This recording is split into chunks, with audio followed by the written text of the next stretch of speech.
Општина Газибаба годинава го одбележува 42-иот роден ден. По тој повод на стадионот Металург се одржа есенски крос, каде децата од градинката Детска радост имаа спортски активности. Како што истакна градоначалникот Борис Георгиевски, на овој начин децата ги мотивираат за да бидат на отворено и да играат и да се забавуваат, да бидат среќни, бидејќи само така можат здраво да се развиваат.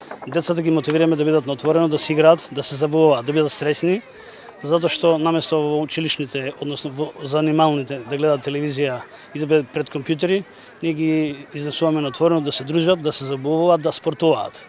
Тоа на нив им го должиме, затоа што тоа се наша иднина, а со тоа развиваме здрав дух, здрава животна средина и секогаш сме во природата надвор и другаруваме. Директорката на градинката Лилјана Крстевска истакна дека оваа манифестација Градинката Детска радост редовно ја одржува веќе 10 години наназад и секогаш се обидуваат да ги мотивираат децата да спортуваат. Ние ги мотивираме децата да излезат надвор, а со тоа ги мотивираме и нивните родители, а децата како награда за овој денешен есенски крос ги чека овошје во секоја занимална. Во рамките на одбележувањето на денот на општина Газибаба во општината се одржа и традиционалната крводарителска акција. Оваа година скапоцената течност ја даруваше и градоначалникот Георгиевски, кој рече дека тој е редовен крводарител, а сега дарува по 31 пат. Георгиевски додаде дека ова го прави секогаш кога има можност.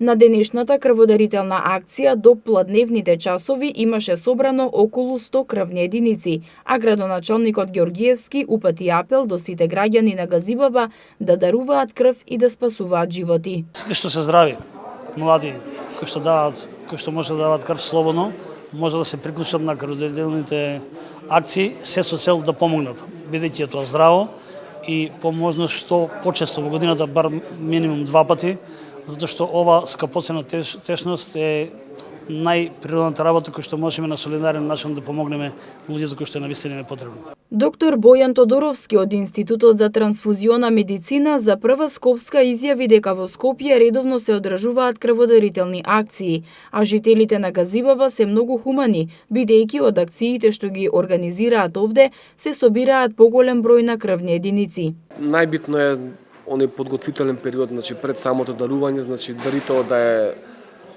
добро одморен, добро одспиен, да има испиено поголема количина на течности, да нема некој поголем физички напор денот пред тоа и неколку часа пред самото дарување, да е во една така добра здравствена состојба, позитивно настрој. Со дарување на скапоцената течност може да се спасат многу животи, па затоа дарувајте крв и спасете живот.